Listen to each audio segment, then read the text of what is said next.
Pod.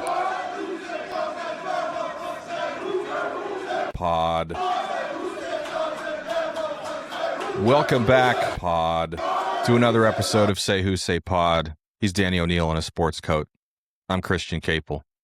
We've seen the 2026 Huskies, Danny. Day one of spring practice, Tuesday afternoon at Husky Stadium, the East Practice Field adjacent to Husky Stadium, more specifically. It was a nice day.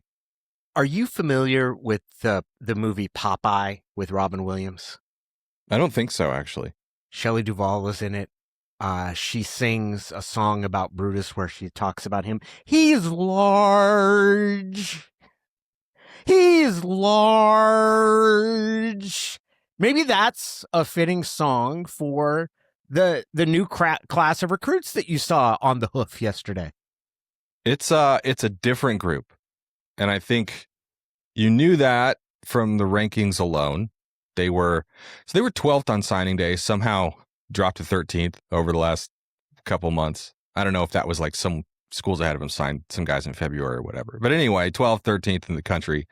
Their best finish of the internet era. You knew Kodi Greene. It's a different kind of recruit, 5-star left tackle from modern day. You knew what Colman-Brusa was. Getting Brian Bonner away from UCLA was a big deal. Flipping a couple of really good receivers on signing day or near signing day was a really big deal. Seeing them in action, the size is jarring. How different it is. I was just gonna say, I know we know about Colman-Brusa. I did not know he was 295 pounds as a high school senior. I really, when I saw that in the Montlake roundup at the first day of spring practice, I stopped at that. I was 295 pounds and he's a high school senior right now. He's enrolled early, but this is the end of his senior year of high school. That is huge. Yeah, he's they've signed defensive tackles who were blue chip recruits, who had a lot of potential, who had really good high school film before. But there was always, even in the Pac-12, right? There was always that thought of like, well, but that's a really tough position to impact the depth chart day one. Probably gonna need a couple years or a year at least in a college weight program.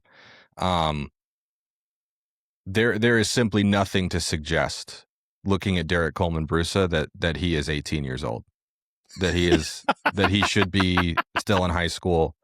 Nothing about him says this guy just enrolled in January. He's listed at 295. My assumption is now that he's playing on the interior, he'll probably be even bigger by the time training camp and the season come around. They clearly want him to compete for a starting job. He was with Elenius Davis as the interior duo with the first team on the first day of spring practice. Never seen anything like that before. Look, he was listed as an edge rusher in high school, and I'd have to go back and watch his highlights again. I feel like he mostly lined up on the edge. It was a joke. Like it was a joke for opposing offensive linemen to try to block that in 4A Washington State football. I mean, he was so much bigger and stronger and faster and quicker than anyone you could line up across from him. Was always listed in the 260s, but it was kind of suggested like, he's bigger than that, and he's going to get bigger than that. And when he gets to Washington, he's going to be able to, like, what I was always told is he'll be able to play every position up front. Jed Fish even repeated that on Tuesday. Like, he can play all 4 spots.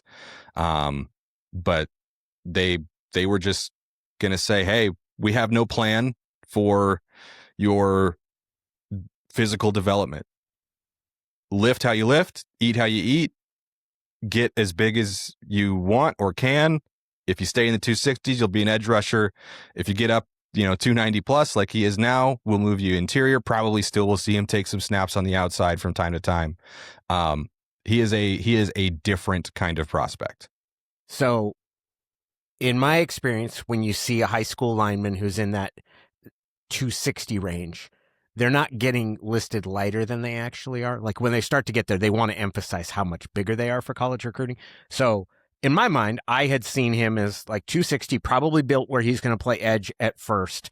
And maybe as time goes on, plays more inside, or when he plays inside, it'll be in passing situations.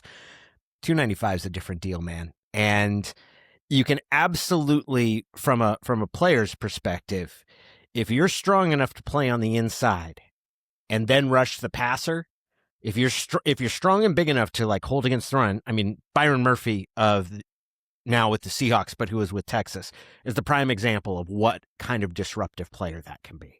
Aaron Donald is someone that was similar. Nobody should be put in that category, but that when you get someone who is a disruptive interior defensive lineman who's strong enough to hold their spot and quick enough to get through, or explosive enough to penetrate the line, it's a whole different kind of player. I was pretty excited reading your description of kind of where they see him, and the fact that he's out there with the ones is pretty telling. You know, if vehicle sales were a defensive front, Chuck Olson-Kia and Shoreline could probably play all four positions too, Danny. They'd probably be able to set you up with a compact if you wanted, or if you needed something with a little bit more power. They've got it all covered. That's right. They got speed off the edge and stout up the middle. They're not freshmen, though. They've been around. Locally owned and operated since 1964. Family owned and operated by a family of University of Washington graduates.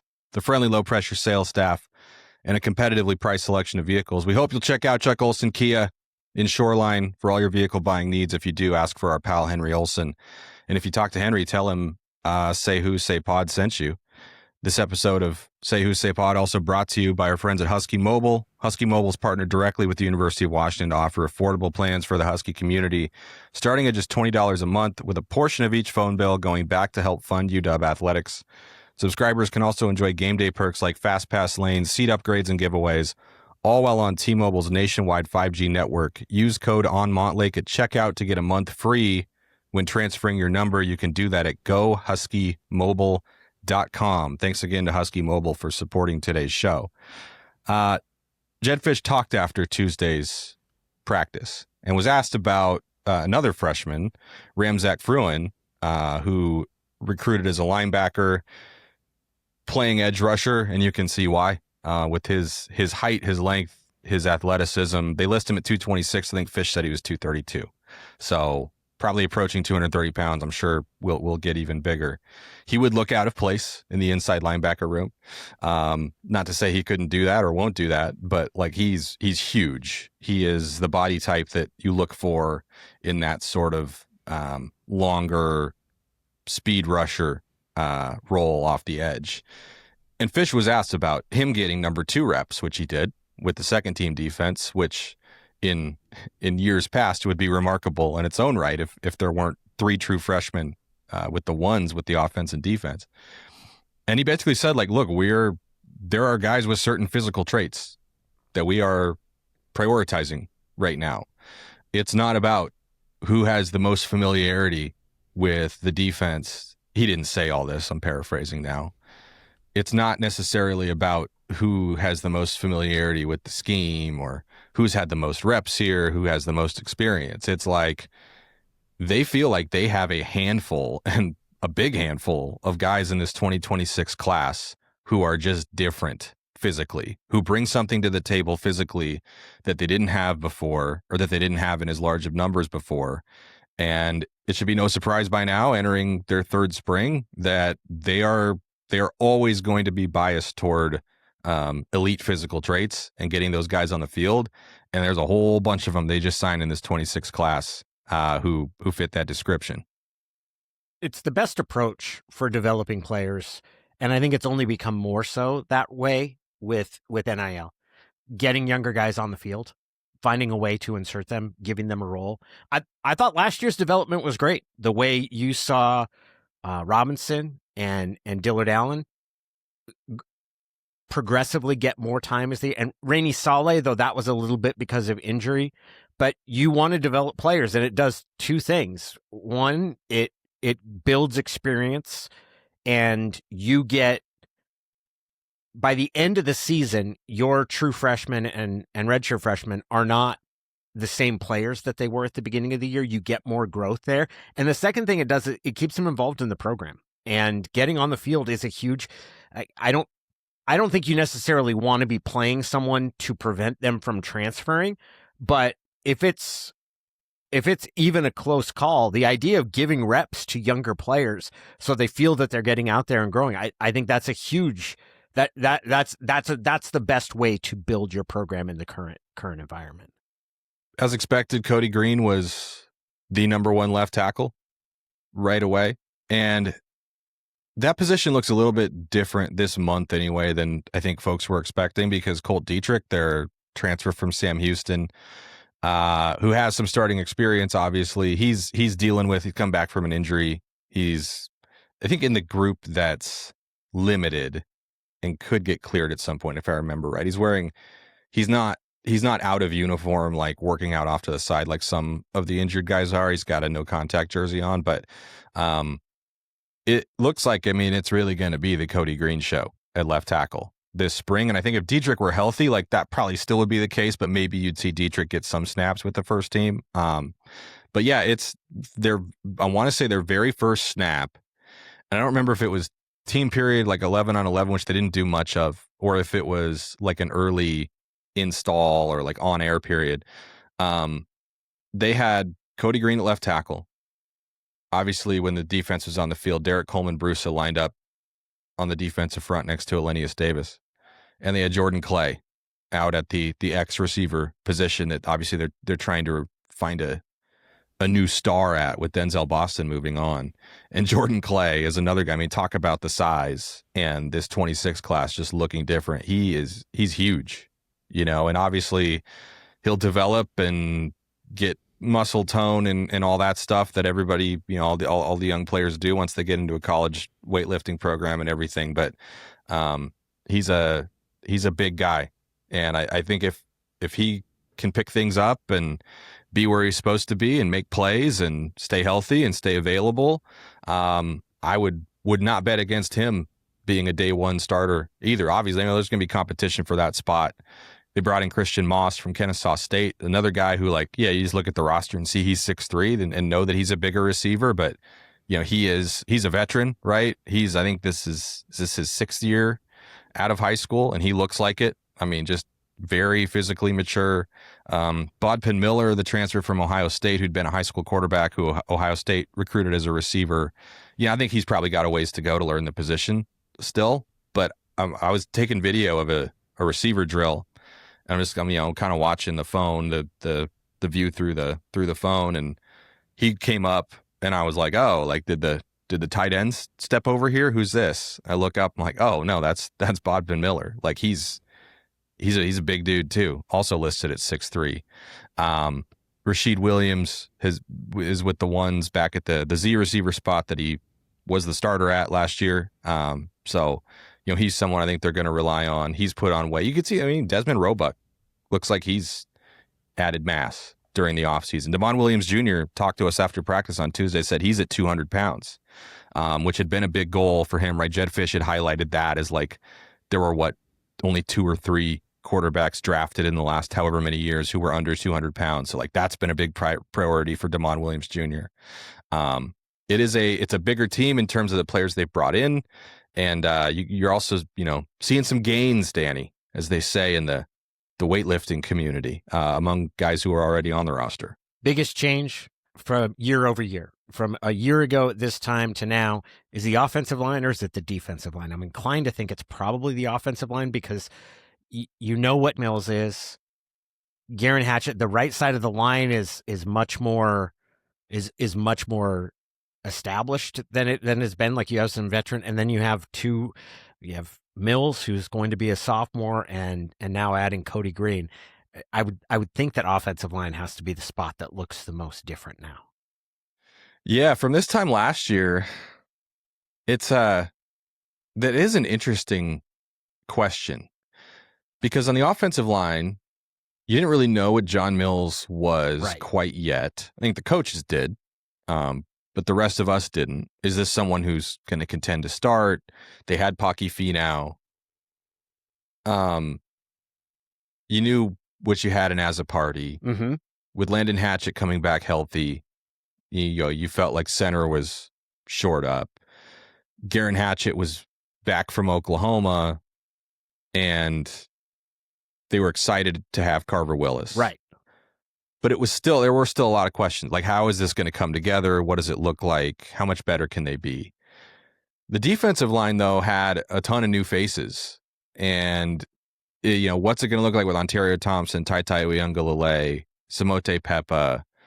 Can Logan Sagapalo give them some more? Can Alinius Davis continue to progress? You hadn't really seen anything from Bryce Butler in 2024.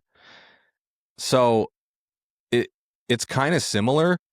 The offensive line is much more established, to your point. I mean, they returned 4 starters. Now, Landon Hatchett is not practicing. He's limited. He's doing some stuff, again, not fully off to the side, but he's wearing a no-contact jersey. He had surgery on his right hand in the offseason, so he'll be full go for camp. But Garen Hatchett is at center with the ones, and I think he'll be their backup center this year. He's also going to compete for a job with Champ Taleolea at right guard. I wouldn't be surprised to see Taleolea win that job. The coaches are obviously very high on him, but think back to last year and the battle at left guard. It's between Paki Finau, who hasn't really played, and John Mills, who's a true freshman now, as we all know now. He's not just your average true freshman. Right. But now you forward to this year, and the biggest position battle is between a veteran starter and a really promising young, former blue chip recruit who, the coaching staff is really excited about, who's a redshirt freshman, right? And then at left tackle, you feel so good about the 5-star freshman you added that he's got to go earn it and win it and everything. If he doesn't show up, he won't play. But, obviously the plan is for him to be the starter. So I think they have a much better understanding of what they have on the offensive line. I think the D-line is in a similar spot as it was at this time last year. Like everything turned out to be okay, and like that group was solid, and they had some depth, and they played kind of to their ceiling. I think athletically they have more upside this year. Like I think the addition of Derek Colman-Brusa alone probably does that, which is just an insane thing to say about a true freshman who just had his first college practice. But also some questions, right? Like, how good can that group be? Does one injury really put you behind the 8 ball? Because they turned the whole room over, and outside of Alinius Davis, like all these guys are practicing as Huskies for the first time. Aside from Omar Khan, who is a third-year player but hasn't really seen the field yet. So, I think the offensive line is, Jed Fish put the offensive line like right behind linebacker, I think, as the group that they really are the highest on going into this spring. And can you imagine saying that 2 years ago? It's certainly been the spot that has been most systematically upgraded. And you've just seen people come in and then they build on top of it. So I think that's probably the group that I'm most excited to see. And some of that, I think I'd normally be pretty leery of having a true freshman at left tackle. And the experience of watching Mills probably changes some of that, from watching how he played a year ago and knowing how highly regarded Kodi Greene is, of not seeing that as a potential problem, but looking at that as like, that might end up being one of your most talented players, is Kodi Greene. And he, like Colman-Brusa, is large. 6'6", 321, I think. That's large. That's very big. And again, not, if you took someone who knew football but didn't know anything about the Washington Huskies and just took him to the O-line portion of the field where the O-line's doing their drills and said, pick out the freshman left tackle. Yeah, I don't think 76 is the first one you're pointing to. So it's the guy you want getting off the bus first. Isn't that all airport team? Yeah, there you go. They lost Durfee, so they gotta have some replacements there. Now, we should still account for the possibility that like even the freakishly physically talented freshmen are going to have some freshman growing pains. Like, you do have to learn the offense. You do have to learn the defense. But Michael Switzer talked about, the offensive line coach on Monday, talked about Kodi Greene's, how he approaches his day-to-day and how mature he is in his, like, approaching the game like a professional, right? He's not just this amazing physical talent who happened to be rated a 5-star and played at Mater Dei. Like, and I'm sure a big part of this is the coaches putting it to him in recruiting. Like, you are going to come in here and There's no reason you can't be the starting left tackle. I don't think they promised anything to anybody, but hey, show up day one ready to work. And, he knows, even as a young person, I'm sure like understands the responsibility that he's been given to be relied upon to start at left tackle for a team that has college football playoff aspirations. And it sounds like he approaches his daily work, the way that you'd expect a junior or a senior to. And it seems like his understanding of things is also pretty advanced. Some of the things that he was doing in player run practices, Switzer talked about, were really turning heads beyond just like freakish physical activity. So, but you do wonder, like, at some point, relying on that many freshmen, like, does it show up mentally in a way where you're like, yeah, okay, that's a little bit of the drawback. I think that the benefits of having extremely talented players outweighs that. But yeah, I would agree with you. And especially in where Washington, where you're looking, this is the third year of a coaching staff that really had to rebuild, not maybe from scratch, but as close to scratch as you're going to get at a program like Washington. You made the point a few weeks ago, and it was a really good one, that in the transfer portal, fans need to take the perspective that NFL fans often do, which is the understanding that you're going to lose some players, some good players, and that's not necessarily a bad thing because they're going to bigger roles elsewhere. And how you build long-term success is not by paying everyone. How you build long-term success is by being able to identify and pay the guys that are absolutely irreplaceable, and then identify the guys that, like, okay, we're going to miss him, but we have someone else that's going to be able to do as good and maybe eventually a better job for less money. We're going to be able to restock there. And I think extending that NFL metaphor, you're also going to see it in players like Kodi Greene and Derek Colman-Brusa, where they're ticketed, they're headed for significant roles by virtue of where they were identified in the draft class. Now, the difference is that an NFL team is prohibited, like, unless you make a trade, you usually only get one first-round draft pick. Like, the access to starting caliber talent among the rookie class is limited by the draft order and how many picks you have. The same limitations don't necessarily exist in college football. If you budget for it, you can make multiple high-end starter, like, guys that come in and are able to start on day one. Yeah, Ohio State and Alabama get about 15 first-round draft picks every class. I talked about this with Jed Fish. I had an opportunity to sit down with him for a one-on-one last week. Wrote that up at onmontlake.com if folks haven't seen it. But, just kind of asking, like, hey, this was the first true, like, house settlement, athletic department revenue share off season. And everyone knows about what happened with Damon Williams Jr., but, like, how did it go overall? And he was really high on the process, at least as they handled it. Thought they did really well. Thought they retained most of what the figure that he used was, they counted like 20 or so contributors, guys they consider contributors from last year's team who had the opportunity to come back. So you filter out the seniors, you filter out a Denzel Boston, obviously. And he felt like they kept 17 of them, that they only lost 3. I would think those 3 would be Adam Mohammed, Raiden Vines-Bright, and Bryce Butler. Mm-hmm. And, look, Devin Bryant was a starter for them at linebacker last year who transferred. No offense to Devin Bryant, but I think they're quite pleased with what they have at linebacker, right?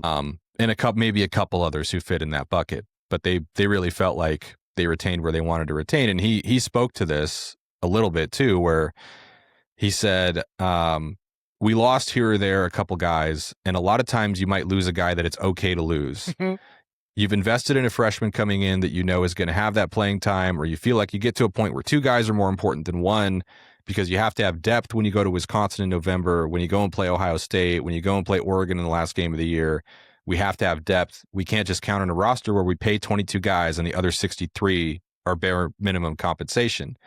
And I think, like, I thought about that with Raiden Vines-Bright, right? Good receiver. Early returns on him at Arizona State spring practices are really good. Like, would not be surprised if he goes and has a great career at Arizona State, which obviously, like, playing in his hometown, seems like that could be really, good deal for him.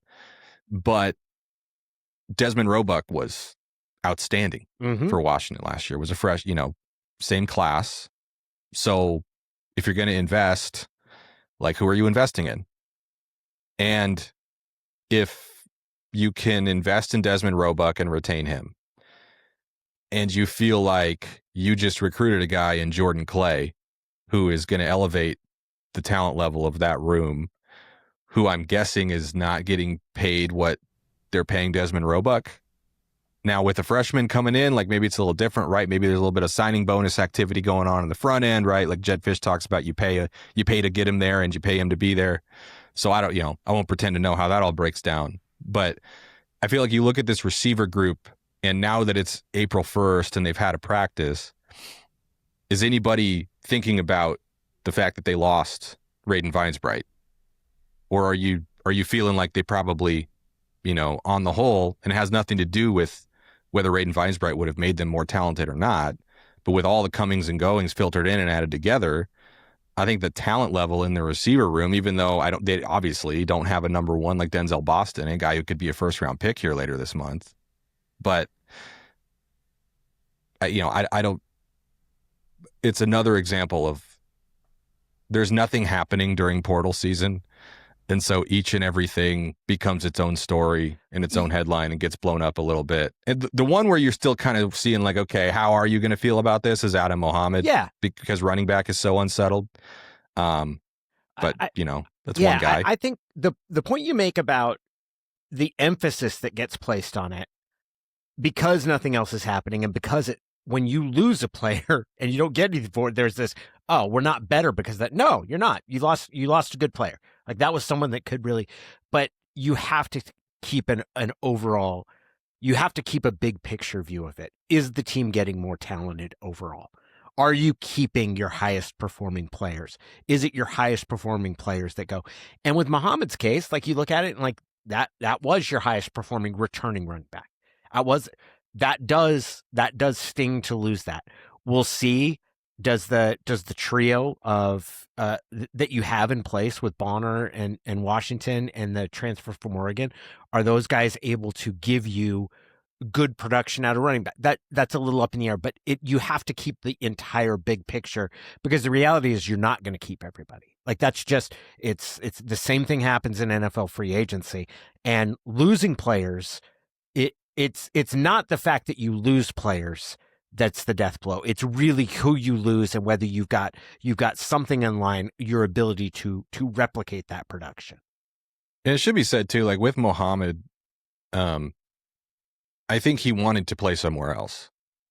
It was not my perception that Washington just decided he wasn't worth paying whatever. Now, I don't know, maybe he's getting more at Cal, maybe he's not. That was not like a Kenneth Walker decision, right? Where, hey, look, we know this guy's really good, but and if we come up with the right number, he'll stay. But it's just not worth it for us to pay him that. Mm-hmm. I don't think that's what it was with Adam Mohammed. But yeah, like Kenneth Walker goes and has an awesome year for the Chiefs. Nobody's going to be saying like, look, see, you should have paid him, right? The Seahawks would be like, yeah, no, we know he was Super Bowl MVP. Yeah. Like, we know he's good. We didn't not resign him because we didn't think he was good enough to help us win. So I think they really like this team. Yeah, it was interesting in your interview with Fish. The one thing that I had not heard kind of spelled out, maybe it's the closest thing to hearing, Jed's explanation for the timing of Damon Williams' Instagram post. Because I mean, I think it's pretty clear what Washington's approach is to talking about the Williams declaration that he was going to enter the transfer portal, which was, it was a rocky 48 hours. We've got through it. That's in the past. We're not talking about it. I don't think the fans necessarily feel the same way, that they're ready to not be talking about it. But the one thing that the fact, and Jed basically kind of inferred or implied, he implied, because you infer is what you draw. He implied that basically kind of been told that he had to post something if he was going to leave, that they were going to make a commitment to another another quarterback recruit potentially if he didn't post something, and that's the timing of it. And maybe I'm just dim. I hadn't considered that possibility. I thought he was just kind of oblivious. Desmond or Damon was not thinking about what was happening in the celebration of life, or that he'd just become disconnected. I didn't consider that there might have been some pressure applied to him. Yeah, I thought it was an interesting piece of information to reveal, because like you said, in this throughout the kind of the whole process, it'd been pretty limited, the actual information of what happened during those 48 hours. And, I would imagine, like, obviously Jed Fish is the biggest Damon Williams Jr. fan. Yes. And, not just as a player, but I think thinks highly of him character-wise. He's a very good student. I don't think there's ever been a time where people internally thought that he was anything other than like a really good teammate. And so I think that piece of him, one, like, I think he truly regretted it. Jed Fish regretted it, for Damon, and, really wish it hadn't happened that way. Obviously felt it was important to apologize to the women's soccer program and everything, both on behalf of Damon Williams Jr. and we've been told by a couple people now that Damon did end up meeting with the team. And so, like, Jed Fish knows far more about that situation than any of us do. And I think, maybe this whole time had been kind of holding on to some of, like, well, like, there's more to it than people know. And, if you knew all the details, maybe you'd see even this piece of it a different way. So, from a PR standpoint, it was smart not to sort of be injecting that. Be seen as making excuses. Yes, right. 100%. And like, that's the one thing I'll say is that I don't think there has been excuse making. I have not interpreted it. My own opinion. My opinion of Damon Williams has not changed through all of this. I don't think it was some betrayal what he did. If he had left, I would have been bummed because I don't get to see him, but I don't think it's wrong for guys to advocate for themselves. I'm happy as a Washington fan that he's back. My concern is, or my thought is, I think the overall fan sort of patience is going to be shorter with Damon this next season because of that. Like, that's really the extent of it.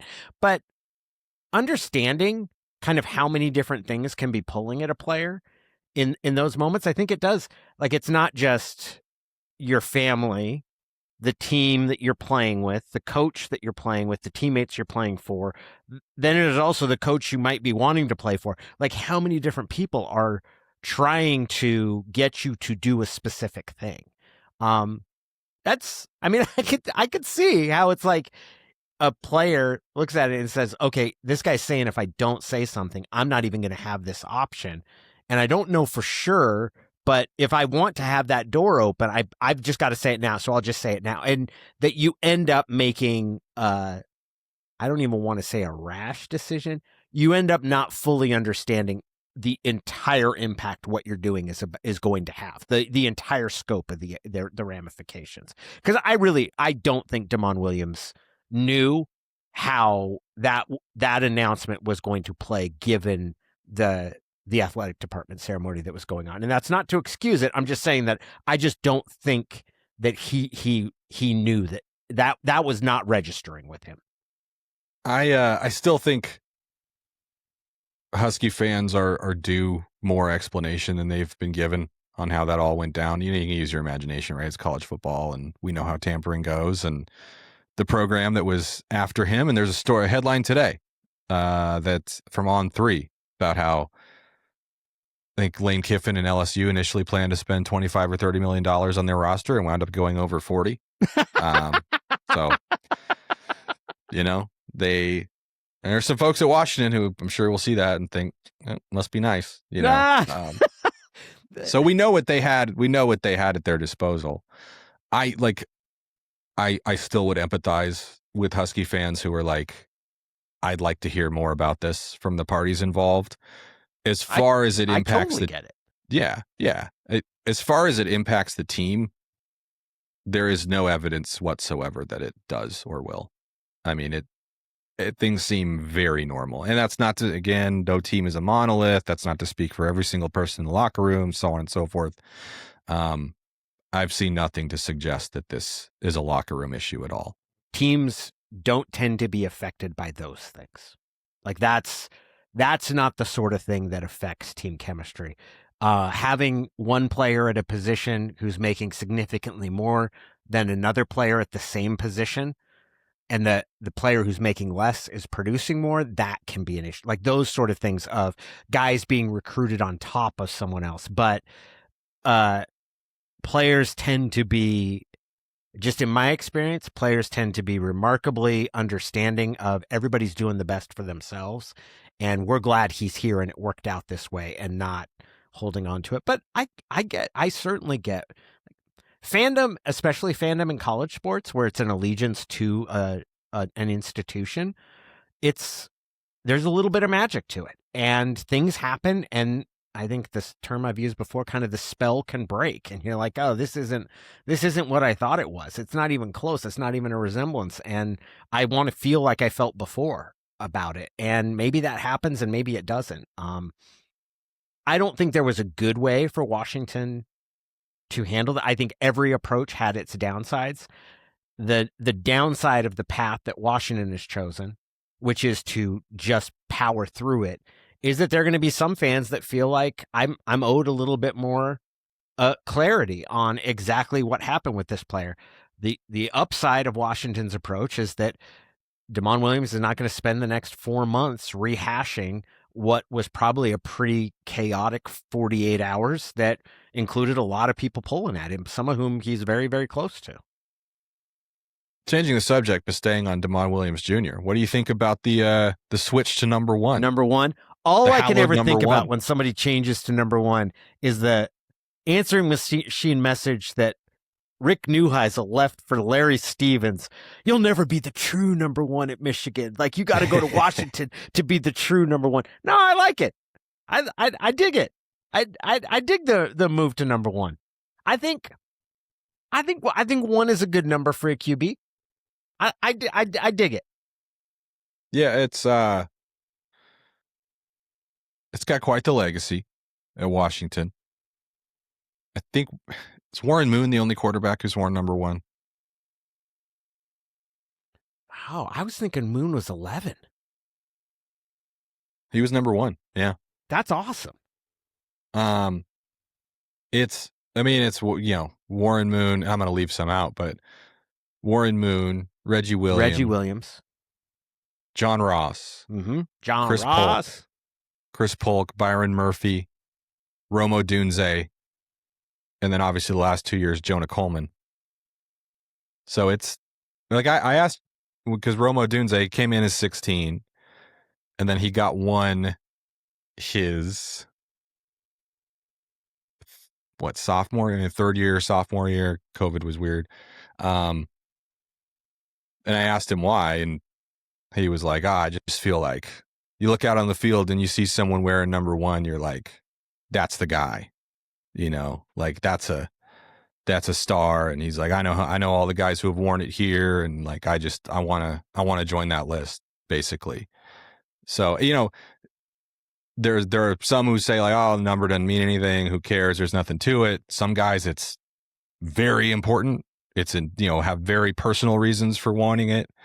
I love asking guys that question, like, why do you wear the number you wear? Because you'll get the answers mixed in. They're like, this is just what they gave me and I don't care, so I never changed it.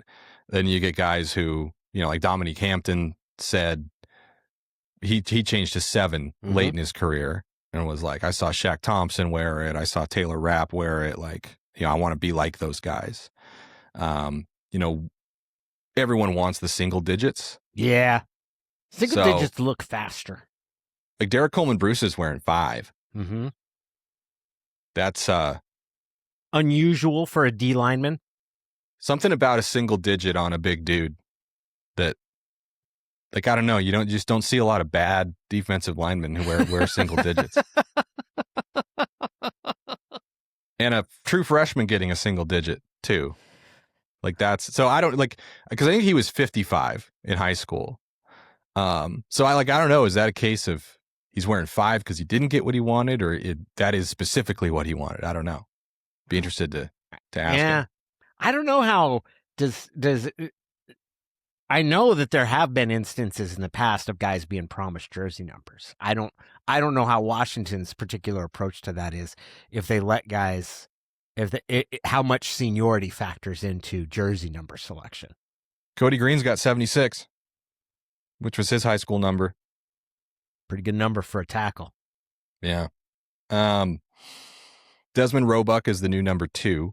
He'd been 81. I didn't think 81 was going to last for him. Mm-hmm.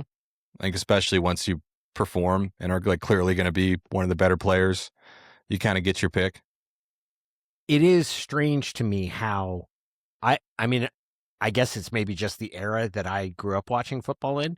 It was so standard for receivers to wear numbers in the 80s, and that's largely in the NFL. But now it's like no receivers wear 80. Like, you see, it is all teens, and then now in some cases single digits. Yeah, it's unusual. Nobody wants 80s. That's a tight end number at this point. Ian have a question for us? Ian does. Our weekly conversation with IP McFarland. It's always a mystery to hear A, how long he'll go, B, how loud he'll be. Here is Ian. Good morning, guys.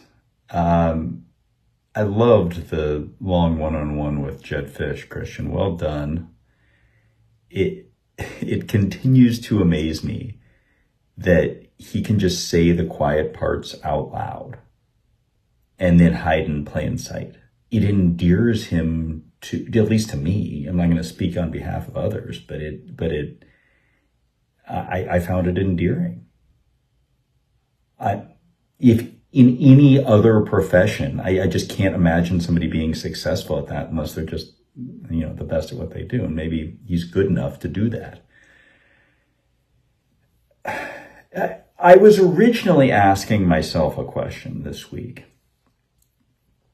And that is, why don't I give a damn about spring football?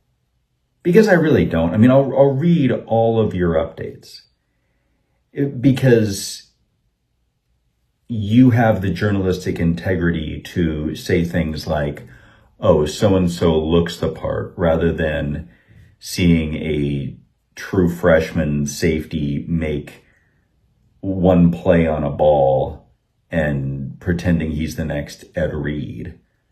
And Danny, you have the, self-awareness to just laugh at how ridiculous spring football is at this point. So I don't really have a question this week, just a command. Fix it. Tell me what can make spring football compelling to fans, to a television audience, to recruits, to anyone. Because otherwise we should just make it OTAs, knowing that you can't have a real game in the modern environment with the fear of injury. Make spring football compelling. That is my command to you this week. I wish you both a great week. Go Dogs. Well, first of all, the spring game is the least interesting part of spring practice. That's correct. But I would argue, and this would be evidenced by the fact that I'm currently weighing a cross-country flight to attend the spring game. Spring game is a fantastic day. You got opening day. If it's sunny, it's absolutely great out there. And the football is immaterial. I view it similar to a day at a baseball stadium where you just get to go and lounge around. It's absolutely fantastic. There's nothing wrong with that. It's a little tougher if it's rainy and miserable, but even then, it's Seattle. You got to get your toughness on. So I will obey Ian's command, and I'm going to participate in trying to come up with a fix. But if you ask me for my opinion, it would be spring football is fine. It's just fine as it is. It's an exercise in imagination. Don't try to make it into something it's not. It's fine. You're dead on about the spring game being like an event, a fan event. Mm-hmm. Jed Fish understands this, I think, better than most coaches. I think he looks at programs canceling their spring games and is like, why? Why in the world would you do this? It's an opportunity to try to get people into Husky Stadium. It's an opportunity to come out and hang out with your season ticket crew, whatever it might be. I mean, you're rolling the dice a little bit with the weather. Now it is on Friday nights now, so it's not, maybe it's not as conducive for families, but opportunity to come out to the stadium and have a day. And I know for the program, like you invite a lot of recruits to come, and you invite alumni back, and so it's an event. For the actual on-field portion, like the rest of practice is a lot more interesting than the spring game itself. Like obviously they are televised now, and so there is a very real thing of like, you're not trying to put a ton of stuff on film and give away things and whatever it might be. I would say, like, if you're selling spring practice, which, by the way, like, I don't expect it to last a whole lot longer. Pat Chun kind of talked about this when I sat down with him last week too, that spring practice, I think he called it like a byproduct of yesteryear.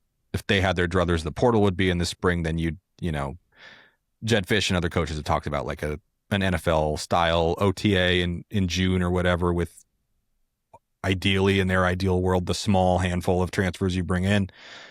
So like, I don't know that we're going to have too many more spring practices just as a college football community here. But, I would say, like, for this Washington team in particular, if you're a fan and are wondering, like, why would I ever go to a practice, or should I come to it? Like, I'd say, be able to say that you saw a couple of maybe first round picks in their first couple months on campus. That you saw Derek Colman-Brusa at his first practice, and you have some sort of baseline to compare to when you're watching him play as a junior. Now, in this modern college football landscape, like, the pessimistic fan would reply and say, like, well, we can't even count on these guys to be juniors at the same skill, blah, blah, blah. I get that, but some of them still are. Some of them still do. So, look, this is a very talented recruiting class Washington brought in, after bringing in, I think, a pretty talented group last year. And spring practice is an opportunity to see the freshmen for the first time, to mark milestones in development for guys who have been on the roster, to see how guys have changed and gotten better, and watch how the competition between the offense and defense has changed year to year. Watch how someone like, there's not a ton of changes in the coaching staff, but like Matt Kavanaugh is new. JP Lossman has more responsibilities. Like, watch how the new coaches interact with players in their new roles. And I don't know, maybe that's not super interesting to everybody. I get it. Training camp is like spring practice on steroids, right? Like, you're getting ready for the season. That there's games in less than a month. So what you're seeing in front of you will directly translate to, football that counts. And the reps that you're seeing probably are emphasized a little bit more in terms of deciding competitions and who's going to play over who and who's going to play where than anything you might see in spring ball. But it all matters. It's all important. You're probably watching a lot of future NFL guys in a very informal, up close setting, and you're not going to be able to do that at just any school around the country. That's another thing I would add too. Like, Washington's spring practices are open. That's not the case at the vast majority of schools around the country, certainly in the Power 2 and the Power 4. I have, much as you have, Christian, I've spent a significant chunk of my life watching football practice. I mean, I've probably been to 1,000 practices. Is that possible? Like, 16 years covering the NFL. Like, it's probably somewhere. You stack up in the NFL. You stack them up a lot faster because you've got some access during the season, and and I don't know if Seahawks are still open. Like, they got closed in the midst of toward the end of my run covering it.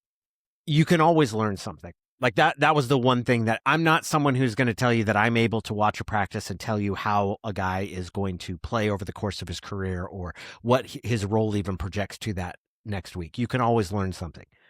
To the narrow question that Ian asked about how can you make it more exciting, it would be this. Forget the spring game. On the day of the spring game, have a series, like some regular practice drills, which is usually just guys kind of position group drills, a lot of backpedaling technique, different those sort of things.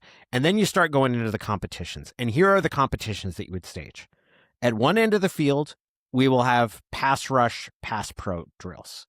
And this will be the defensive line against the offensive line. Sometimes there will be 2 offensive linemen versus 1, sometimes 2 pass rushers. Sometimes it will be 1-on-1. In some cases, there will be 2 offensive linemen versus 1 defensive pass rusher. Those will happen. It's kind of a little like semicircle that forms around there. Always a great thrill because people, the really anal retentive people will start tracking the reps as if that means anything, but it's fun watching offensive linemen try to protect the passer. There's a big dummy in the background. When a guy gets through, he can knock the dummy down. Everybody imagines that it's the quarterback. Great fun for everyone. While that is taking place on one half of the field, on the other half of the field, we will have one-on-one. It's going to be wide receivers, tight ends being covered by cornerbacks and safeties. You will have a series of routes. Everybody can understand what's going on. Is it a perfect replication of what happens in the game? No, because there's no pass rush. But everybody can understand what's happening there, and you can watch it. Now that drill might be a little bit stilted toward the offense, but we'll just let that go. Now we've got to have to find something for the running backs and the linebackers who are not pass rushers to do. The answer to that is go balls. Going to have linebackers cover running backs on go balls, which wide running backs don't usually catch. So that'll be a great match. After that's done, we'll then have a little more position group drills, which is just kind of like exercise. Nobody's really going to be able to tell what's going on. And then we will conclude things by having fat guys kick field goals. That will be the wrap up. Also fat guys fielding punts. Like that is universally enjoyable for everybody. Watching linemen try to field punts, especially if there's something on the line of like, hey, nobody has to run if the guy, Kodi Greene, wearing number 76, catches this punt. You're gonna get tomorrow off if Derek Colman-Brusa is able to kick this 25-yard field goal. That's great fun for everybody. And that is my solution to the spring game. That doesn't sound terribly different from the way that Chris Peterson did his spring game. Now, they didn't even call it a spring game, spring preview. It was basically just a practice. They've had like Carson Bruner kicked a field goal a couple of years ago. Various coaching staffs have had big guys catching punts at practices throughout the years. I didn't hear any activity for the punters, though. Well, the punters are going to be punting to the fat guys. You should have some punting, like the Madden punting mini game. Yeah. Where there's little zones and you get the most points if you coffin corner it. And yeah, absolutely.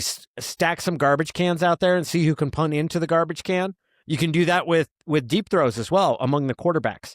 Like really, it's goofy competitions are the best thing. Have everybody on the offense line up at the goal line and see who can hit the crossbar by throwing it. Quarterbacks aren't included in that competition. Just all the offensive players, like who can throw the ball and hit the crossbar. Also enjoyable. I think we've solved spring practice. People will say the same thing about like the Pro Bowl. Like the Pro Bowl's got to be fixed. No, it doesn't. You don't need anything different. Like the reason the NFL wants to fix it is because they want to charge people for it. Like you don't need more things. It is hard. This goes back to the Klosterman book about football. The great thing about football is that even bad football games are played at maximum effort. Like it is why Thursday night football game between the Titans and the Texans, when both teams are 3-12, can be eminently enjoyable, is because you have to play hard. And the converse of that is you can't have football games that don't matter. So we shouldn't try. That's the answer. It's not like, oh, how can we make this more important? No, just don't try. If there's not any meaning attached to it, don't try to put meaning on a football game. And that's why you can't sort even like heavy opt-out bowl games into the same category as like a Pro Bowl that doesn't, because the guys who are playing are playing going full speed. with maximum effort. Yes. It might not be a great game. It might not be the caliber of game it would be if both teams had their whole rosters and nobody had opted out to prepare for the draft and so on. But, just tell me you don't like football. Yeah. If you don't like watching bowl games or you think they should scrap bowl games. Yeah. But look, I'm someone who I probably watch more NBA games than a lot of people do. Meaningless regular season NBA games, infinitely worse than any college football bowl game. I don't care how many dudes have opted out. Like I can point to 3 NBA games this week that will be worse as a spectator event than any college football bowl game ever played. Portions of spring practices are full speed too. Do we got our little? Do we got the big hit in safety? You're gonna have to keep an eye on him to let me know if he lights anybody up. He's out there. Yeah, I think he got a rep with the twos yesterday. But that safety's they're set with McLaughlin and Dillard Allen, and then I think they like Raheem Wright, who's healthy again, and Paul Mankey Jr. Those are the twos right now, but obviously a lot of time between now and is it September 5th, the opener? It's late this year. I'll be out of practice. You can read all about it on montlake.com. We'll talk to you next week. Peace.